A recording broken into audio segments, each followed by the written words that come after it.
Hello, you guys. Welcome to another edition of A Lot of Help. I am James Lott Jr., a certified life coach. I'm glad you could join me today. It is Tuesday, August 22nd, 2017. And we are going to, I just want to talk to you guys a little bit because I've went through some things this last week or so that would stop people in their tracks sometimes, but they are learning experiences. A Lot of Help. It's on iTunes. It's on Spreaker.com. Look for A Lot of Help. If it helps you any, JLJ Media is the company it's mine, and you can go there and find these things, and you can go on there and do that. A Facebook page, A Lot of Help. Of course, go there, like it while you're there, and see what's going on. Explore. I have had some amazing guests on the show. I'm so proud of starting this podcast earlier this year. It was just my life coaching arm of my business. And then I created my 15 Tips to Self-Care Series 1, which is a podcast series. And then I decided, why don't I make this into a full-fledged podcast? And I've had just amazing guests who are helping affect change in life in each of their own ways. And doing what I'm trying to do to go out there and I always call everybody the village. This is our village. Try to strengthen our village and main various different subjects. And I'm just so proud of doing this show. And I want to continue the show as long as I can. I love it. I do. And one of the things that I wanted to talk to you guys about is getting over loss. It's something that can be really debilitating. Can't get the word out. Debilitating. When someone passes. And I had some major passes this last week in my life. And just in the last couple of years, I've had a lot of major passes happen. But recently, I had two major ones happen last week. One was my dog Scrabble, almost 15 years old, died of heart failure. And that was kind of sudden. But it was he was not really sick. He had a heart murmur and had some issues, but he was doing okay and living a good life and eating and barking and all the things that you do as a dog. But I guess his heart gave out.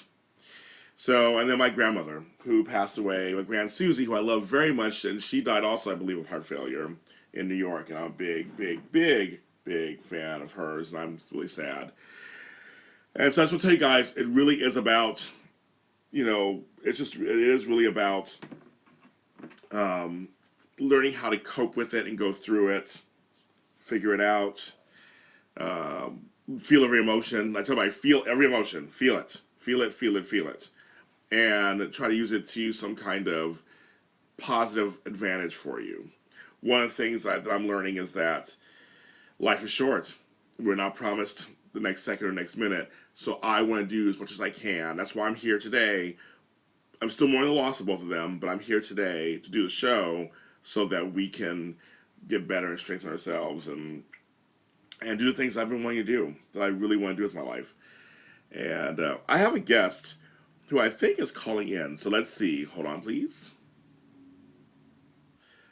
Okay, folks out there, again, as I say, doing these shows and overcoming adversity is a theme on this podcast. And I've had some amazing guests.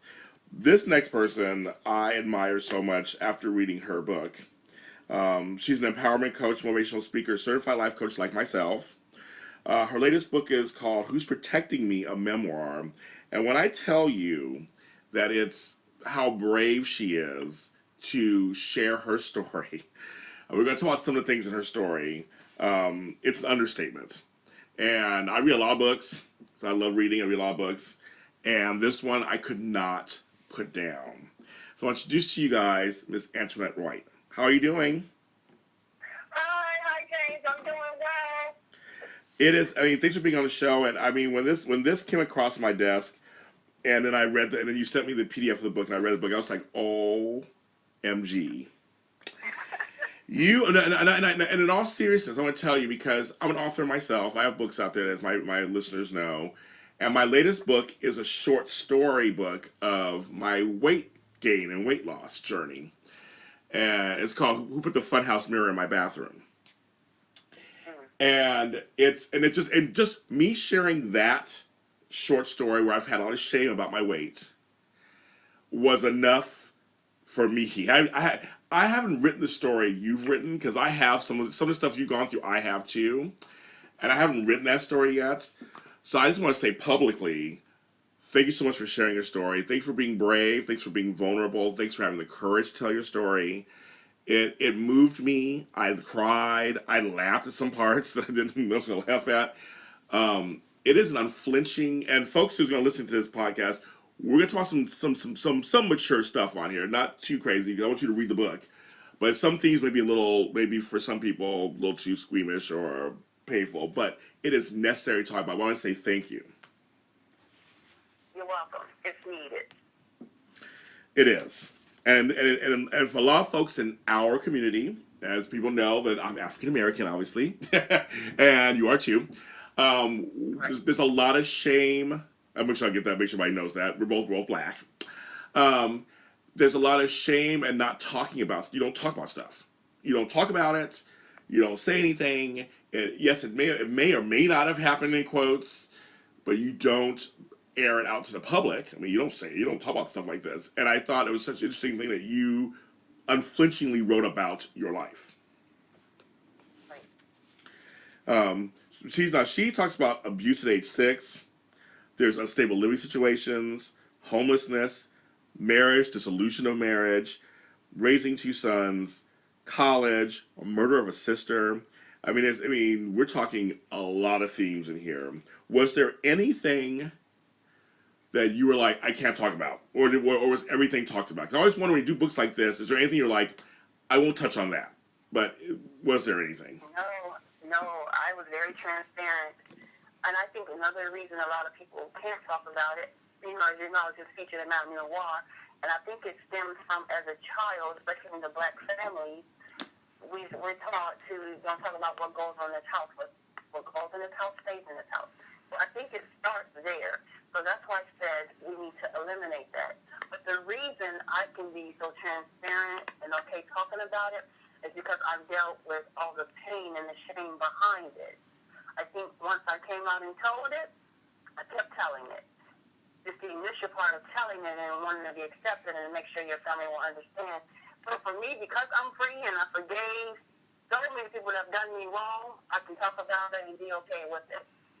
I've dealt with the pain behind it. You bring up something really, really, really important. Folks, you heard what she said. She forgave people. She spoke. There's 2 things. She forgave people, and number 1, she spoke more and more about it. So it's out in the ether now. It's out in the universe. It's not a secret. She don't feel all those things when things are secrets. She's not feeling things when you don't forgive. The Oprah quote was the guest on her show that changed my life, and I've talked about this in many of my podcasts and my life in general. When her guest said, the definition of forgiveness is giving up the hope the past could be any different. Right. When they said that, girl, it clicked for me.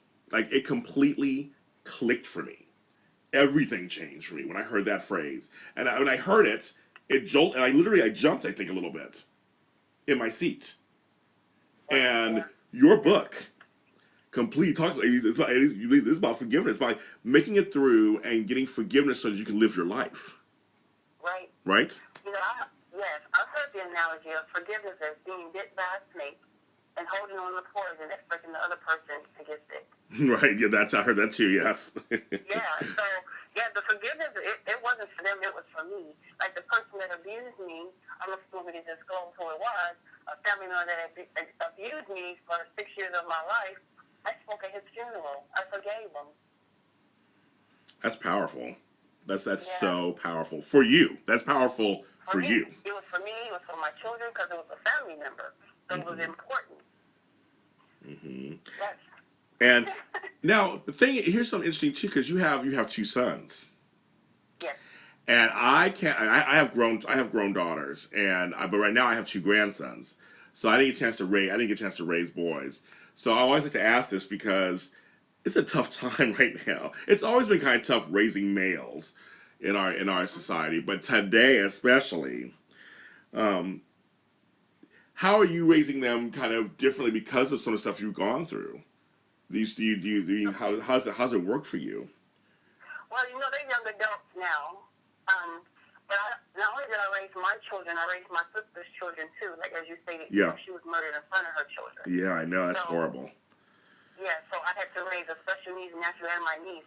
But for my boys, it's so funny you asked that. My oldest son, after he read the book, he said, "Mom, now I see why you did some of the things that you've done." But our co-parented, their father was involved in their lives. Right. He knew about the abuse, but I was very transparent with my boys. You let me know if somebody touched you, because to me, it doesn't matter. It can be a minister. As for me, in my case, it was a family member. It was a next door neighbor. It was a minister. I told many prominent people that tried to abuse me and did abuse me. But for my boys, at an early age, I'm like, you come talk to mommy. You let me know if anybody try to touch you in your boxer spot. So Yes. And like for my niece, like I would tell my mom when she was a little girl, she was like me, real friendly, hi, everybody, and she would run up to hug me, and I said, Mom, this is what you need to do. Stop her from doing that. If she run up to hug a grown man, you make him bend down and say hi to her, because a little girl, they stop right at the man's private. She said, I never thought about it. Yeah, I know, because I was abused as a little girl. I recall everything that was happening to me, even comments and things like that. So with the boys, it's not as tough as little girls. Okay. So to speak. Yeah. But you got to have the dialogue with your kids at an early age, and I don't care what the gender is. Come talk to me. There are no secrets, because the main thing a perpetrator would say is, don't tell nobody. Like in my case, you better not tell. You need to tell your child, if you can't talk to me, you better talk to somebody, because most abused kids are being told or being threatened, it's a secret, this is our secret. Tell that child, we have no secrets. Come tell mommy everything. I agree with that, because I've been abused, and I know what it's like to have, they won't believe you anyway. Don't say anything, they won't believe you anyway. Or you like hanging out with me, don't you? This is just for us, and I'll make sure you're really, they tell you all these different things. They say these different things to you, and you're like, oh, okay. And then they just go, but you hate it when it's going on at the same time. Because you're a kid. You're trying to process all this. We're not adults. Right. That's good. Now, also, I want you to kind of explain, like I say, I want people to read this book because it's so good. I'm like, run, don't walk. Get this book. Homelessness. Kind of explain to people. Some people don't. I always tell people all the time, we are 1 or 2 checks away from homelessness. I tell that all the time to people. There have been times when I had to stay on the couch, so I wasn't truly homeless. I had to stay on the couch somewhere. But can you explain, like, kind of what homelessness was for you?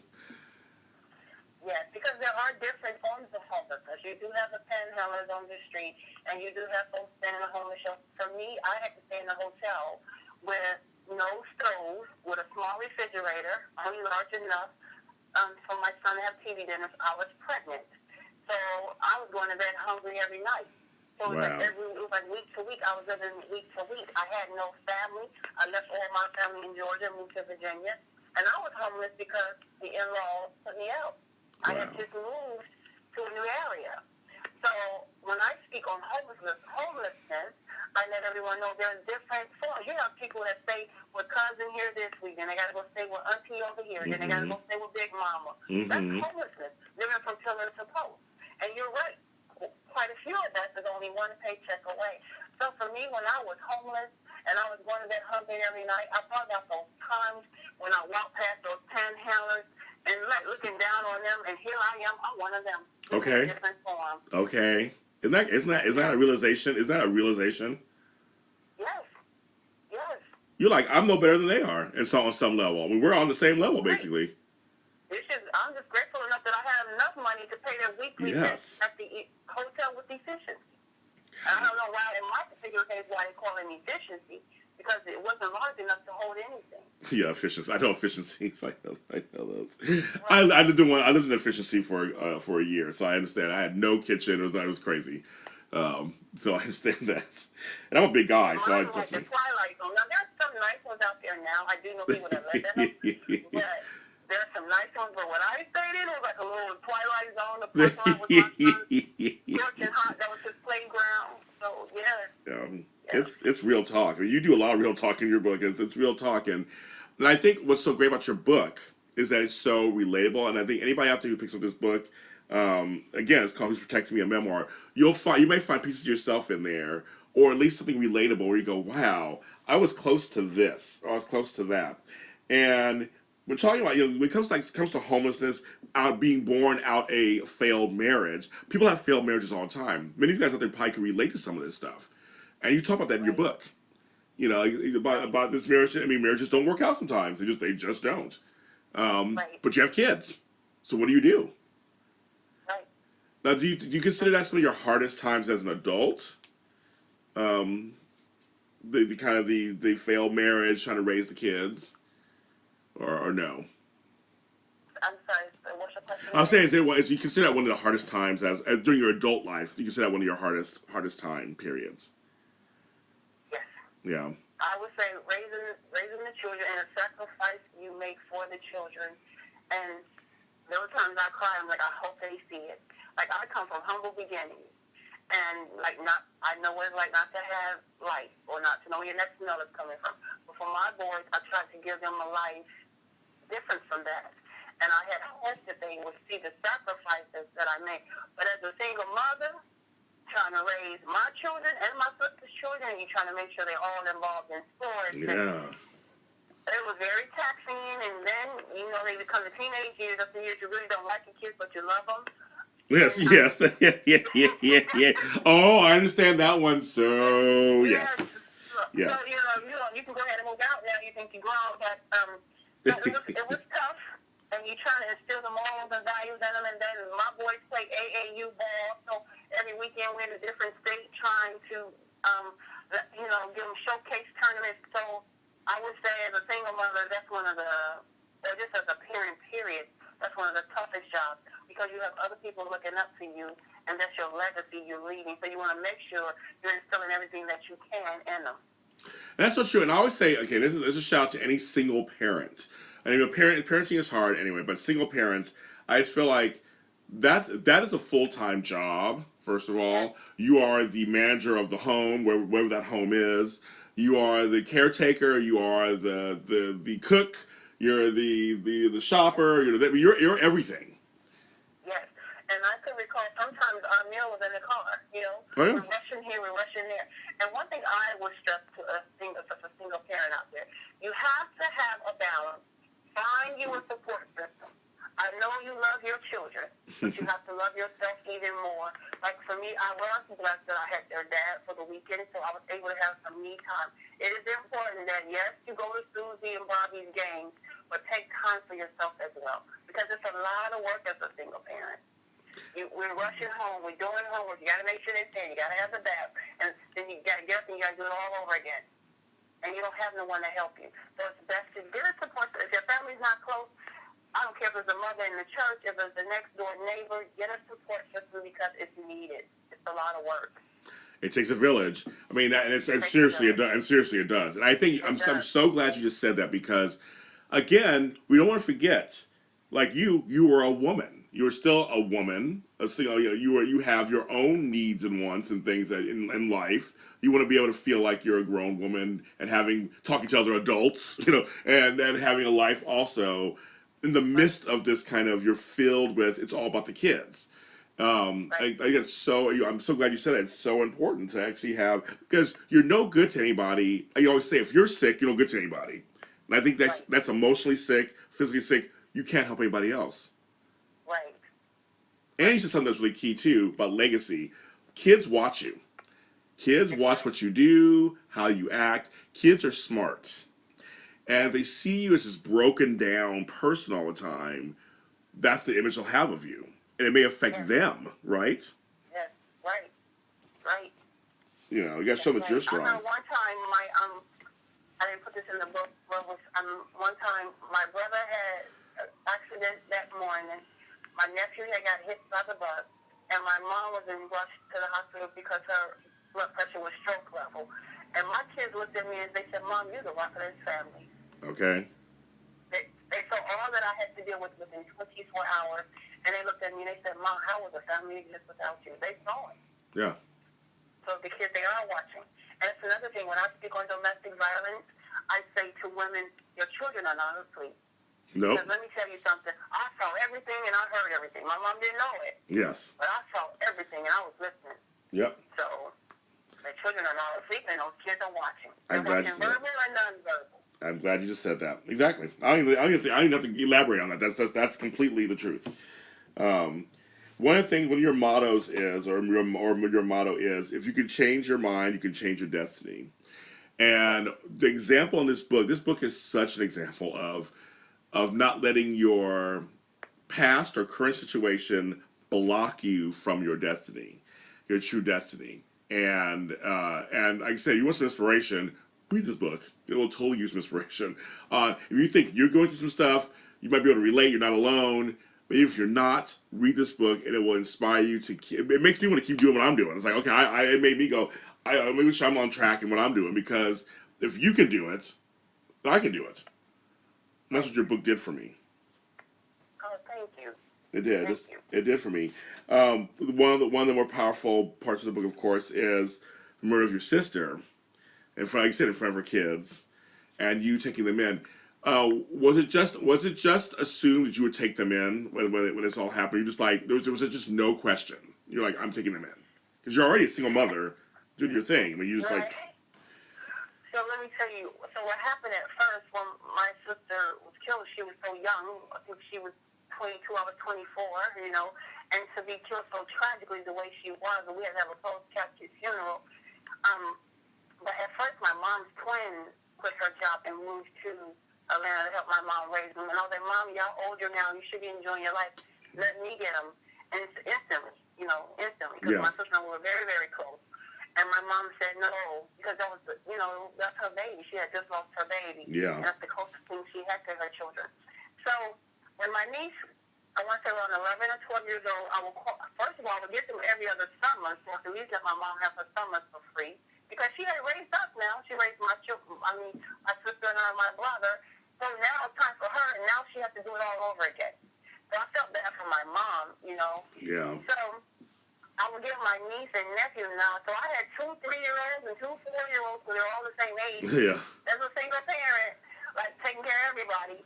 But I just did what I had to do. So when they got of age a little bit, I said, Mom, now it's time for me to get them. Because I would call my niece every weekend, but like, what did you do today? Me, Granny, and TT went to the movies and I country buffet. So I knew it was time to expose her to the art. Yeah. Get her involved in sports. Yeah, so my mom said, you're right, now it's time. So she came with me to help me raise them. Yeah. Yeah. It's again admirable. I mean, it's just like raising 1 or 2 children and helping 4. Whew, that's something else. Oh, Yeah, it was tough. you need some medals, girl. You don't realize it. You just know what you have to do.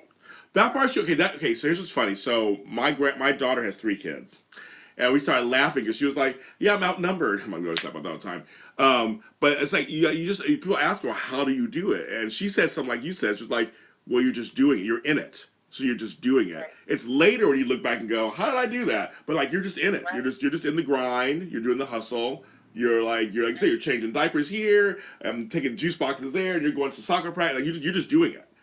And then at some point after it's done, you go, "Oh, I did all that. Got it.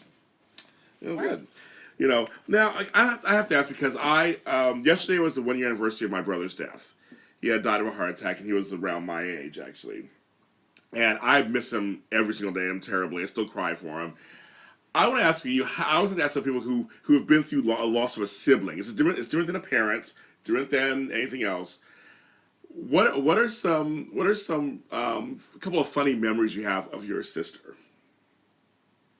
So at first, before I tell you, let me just say I'm sorry for your loss. Thank you. Because losing a sibling is, every loss is different. I lost my grandfather. I spoke at his funeral. I was okay.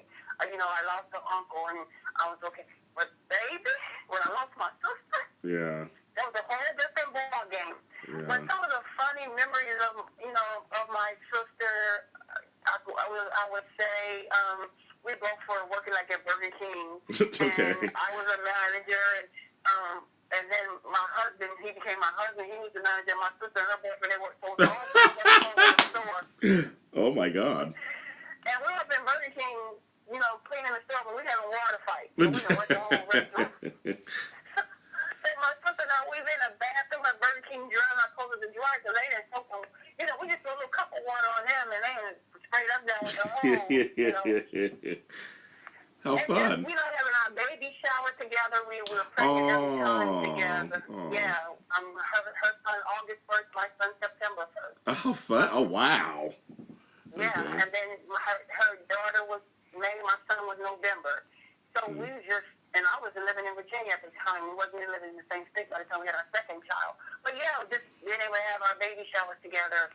We were 2 years apart, so we did everything together. Yeah. That's cool. That's cool. You will forever miss them. The pain will subside, but missing them never. It never subsides. That's what I figure.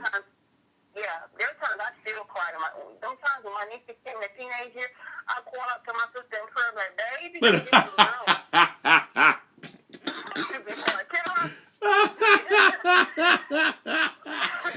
That's real talk. That is real talk. Yes, I understand that one. Yes. I'm sure she was. I'm ready to her as if you would, but you better come get it. That's why I would talk to my sister. I still talk to her.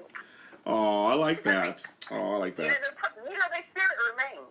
They're gone in the physical, but their spirit remains. I know. And there's times I feel it. Sometimes I feel he's around, but it's just again, it's so new for me. It's like I totally miss his physical part because I'm so used to calling him. Like I was his last text. And he texted me, and I texted back thinking, why didn't he answer me back? Because he always liked to hear gossip. So he'd always ask you like, what happened last? I saw you went out the other day. And so we'd laugh about it. It was just a lot of fun. And he had texted me like something like, hey, what happened last night or something. And I was like, oh my God, I gotta talk to you. And then I didn't why didn't he answer me back? And then he had died of a heart attack. So it's like, it's that I miss that stuff. Kind of like I'm learning how to talk to him. Kind of. Yeah. No, that first year, James, for my sister, and I think I said this in the book too, that was the toughest year for me.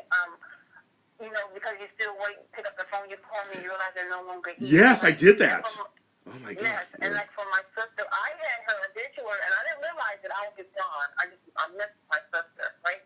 I had her obituary in my purse, carrying around like it was a water-sized picture, and I would pick it out and pick it out my purse, and look at it and just start bawling for that first year. Wow. Okay. So I was like, take the time you need to heal. Everybody has a different grieving process. And then I began to, my sister, she couldn't single it me either. I don't know why they never let me sing a solo, but it's okay. So I had a Valentine's Day card I had for my husband. And those cards you record your voice? Oh, yeah. Right after she passed, I had found the card, and there was her singing in the card. Oh, boy, I love you so. Let me go. Right? So after she passed, I would open up the card and close it. Just so I could hear her voice. Yeah. And she couldn't sing a lick. I was mad at her. You're singing it, but that's the card for my husband. Yeah. So you got what keeps you going is the fun memories that you had and knowing that you did right by that person and y'all truly love one another. Thank you. Time will heal all your wounds, but the missing part, it never goes away. I figure. No, thank you for saying that. That helps. Yes. Yes. Now you have okay. So like I said, so Antoinette's going through all this stuff. She's working it out. She's going through it. She's getting better. What kept you in Europe as you look back? Because you wrote this book. Actually, first, the first question: when you finished the first manuscript of the book, and you looked at it, what did you think? I kept saying, friends kept saying, you really need to write. You really need to tell your story because I don't carry myself. I don't look like what I've been through. Right? So once I finished it, I was like, wow, I really did do it.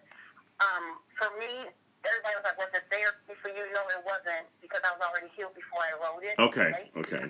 Even when I talked about the abuse part, I cried on Honesty James when I had to go into the details of my sister. Oh, interesting. Okay. Now, when I talked about the abuse and all that, they would brush past that because I've dealt with that.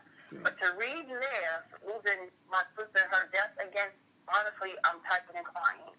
So for me, again, because you just go through life, because I've been through so much, I just, you get knocked down, you get back up, and you do it again. That's how I felt with the book. Okay, I got this done. Okay, boom, now what I need to do to make sure that my story is getting out here, to make sure I am empowering and helping, children and women heal, Mm-hmm.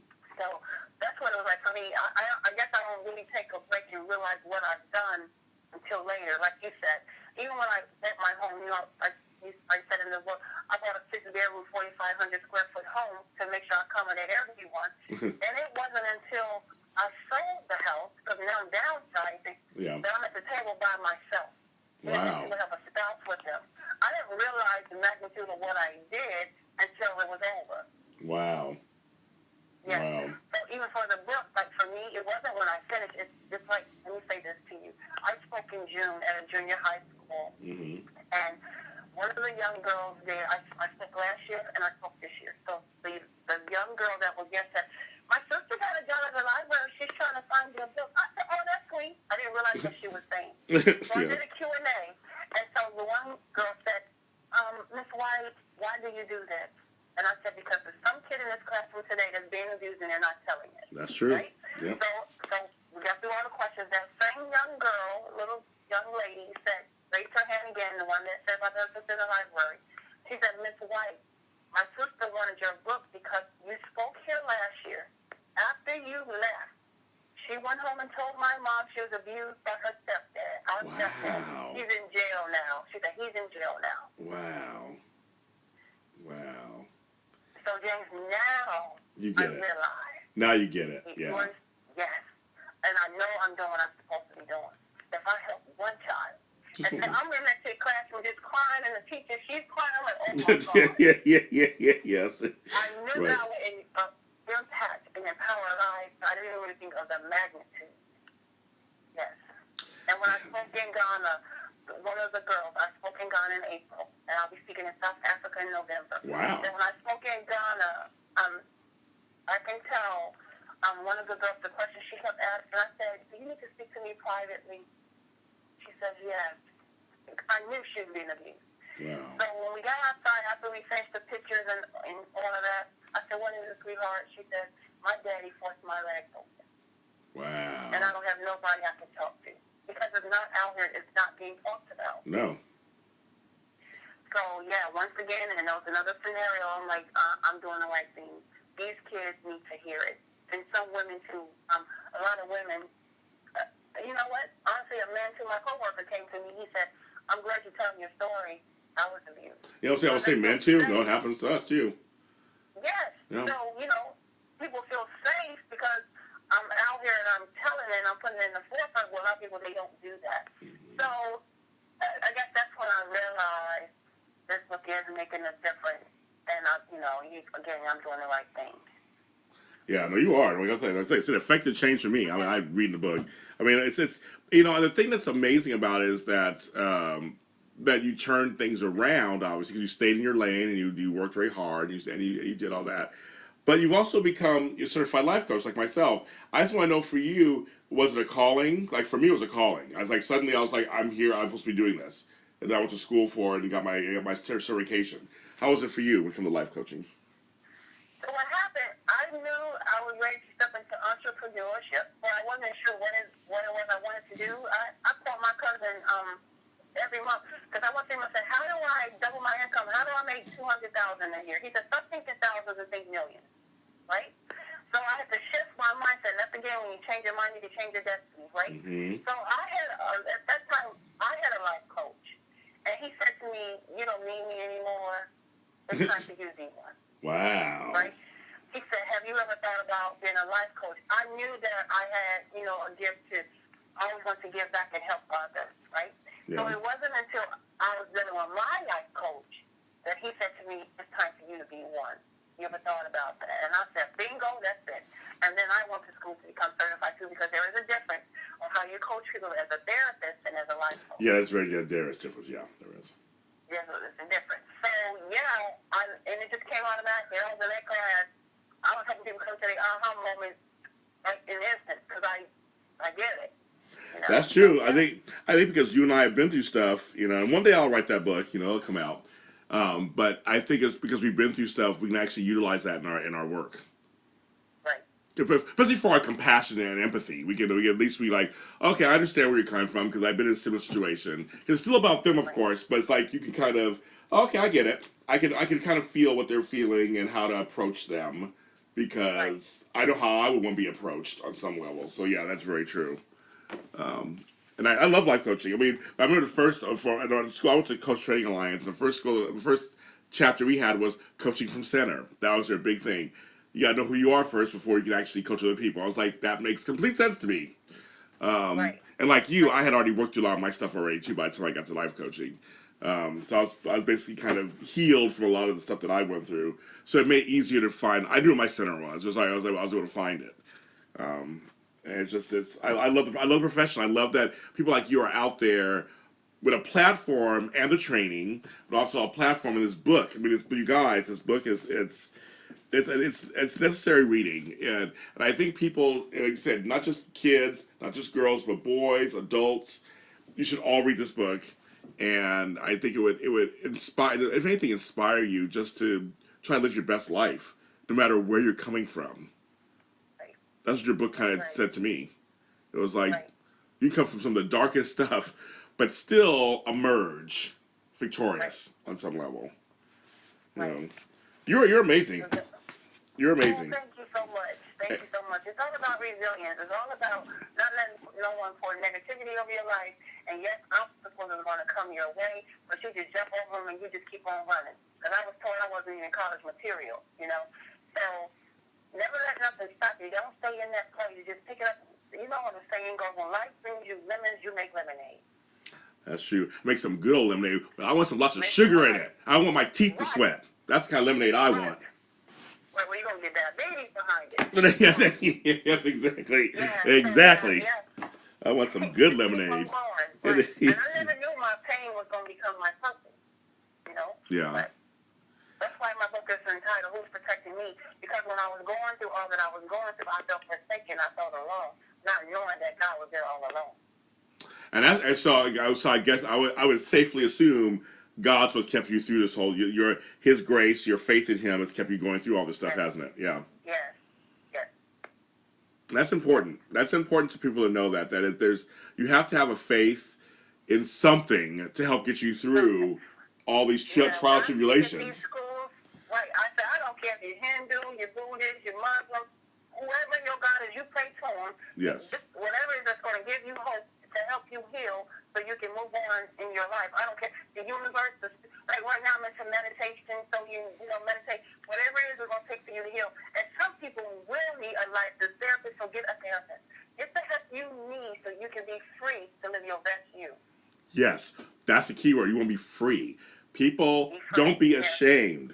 Don't be ashamed. It happens to a lot of people. A lot of stuff happens to a lot of people. You're not alone. Don't be ashamed. And everybody listens to this podcast, and then you're feeling, if we do anything, like you said, one person hears this and either gets the help or writes a book or does a speaking engagement from this podcast, my job is done. Yeah. And but so that's what I saw. Okay, so what are some of your upcoming speaking engagements? I mean, where are you speaking at? You say you're going to South Africa in November. I'm so jealous. Like, wow, girl. I don't think speaking engagements like that. My speaking engagements are like in LA. I'm like, what's going on? Well. You can bring me to LA too. I think LA. I love the West Coast. Well, here's the thing. If you ever come to LA, you come. I have my TV show Breaking Into on Black Hollywood Live. I'd love to have you on. You have an open invitation to come on my show, my TV show. Open invitation. Okay. So you ever come out west? We're coming. I'm telling you. Okay. We have quite a few things in the pike. I might be speaking at the Limitless Living Conference with Lauren Lake. I may be on a TV show, but I'm not saying too much yet. Okay, that's fine. It's confirmed, but for sure, I'm definitely speaking in South Africa in November. And Patrick Riley, my friend and my buddy. On the ground, when I tell you on the ground, I've been pitched to Roland Martin, I've been pitched to Papa Smiley, ABC, NBC. Okay, good. So there's quite a few things in the pike for me. We're just waiting for things to be confirmed. So yeah, I should be on a couple of shows and everything pretty soon. Well, I'm gonna say is you and I are now. You're in my orbit. You're part of my village. You ain't getting rid of me anytime soon. We are now connected. through Mr. Patrick Riley. We're now connected. And I would love to continue with you. Anything you do, I'll have you on the show again with more topics. We'll talk about stuff. And also, like I said, my TV show, Open-Ended Invitation, it's totally open-ended, whatever we can work out. You are a phenomenal person and doing great work. Thank you so much, and thank you so much for having me. I really appreciate it. It's my pleasure. Antoinette, you have a great rest of your week, and we will talk soon. Thank you. Thank you so much, James. Bye. Bye-bye. So that's Antoinette White. You can get her book. It's on Amazon, so it's like you can get it. It's not hiding anywhere. You can get it. You can get it anywhere. It's on Amazon. It's called "Who's Protecting Me: A Memoir." And like I said, there are some heavy themes in it, but again, it's about persevering and getting over something. And that's, like I said at the beginning of the show, about myself. So the things that I'm learning is to go through the things I'm going through and finding ways to almost make them work for me in a sense. Feeling every emotion. Trust me, I cry all the time. I get angry sometimes. I feel all the emotions. If I gotta be quiet for a while, I'm quiet for a while. Whatever you have to do to kind of get through something that's constructive. I paint, I write, I watch bad TV sometimes. Whatever it is you need to do, you should do it, because the life goes by so fast. It goes by so fast. It really does. And while you're here, don't you want to have the best life you can? That's always my question in all my life coaching stuff. Don't you want to have the best life possible that you can have? Don't you want to be doing things you want to be doing? Don't you want to be around people you want to be around? Like, I feel like those are the questions you should be asking yourself in this life. And it's about finding ways to get there. Life happens, things happen. There are things out of your control that happen, but you have to navigate your way through it. Because the end game should always be, I want to have the best life I can. That should always be the end game. And I think that's something that's really important. Antoinette White's book gives you a great example of that. She's doing really well. She's going to South Africa. I'm like, that's a trip of a lifetime. She's going to be speaking to people, and she's affecting change in the world, and she affected change in me too. I'm James Lott Jr. I practice a lot of help. I am hireable as a life coach. If you need me as a life coach, you can go to A Lot of Help on our Facebook page and find me there and talk to me. You can send me a private message if you need my services. I can do them anywhere in the country. We can do them through Skype, FaceTime, phone, in person, whatever you want to do. My rates are reasonable. Also, I can direct you to life coaches. I'm part of the International Coach Federation, and I can direct you to life coaches in your neighborhood. You can find out if you need some help there. If you need therapists, anything, I can help you with that too. If you want to be on the show, if you have something you want to say and you want to be on the show and have a point of view, something strong and positive, contact me also. I'm not just interviewing superstars. I want people who have a point of view and have something positive to say and want to affect change in the world from all walks of life on this show. I love doing this show so much. And I'd love to have you on here. So you can contact me again privately. You can contact me at jlottjr@aol.com. I'm here. And again, all these podcasts are on iTunes. They're on Spreaker.com. I want to thank Antoinette White for joining us. I want to thank all of you guys for listening and all the feedback you always give me. And I will see you next time. You can find me at James Lott Jr. on all social media platforms.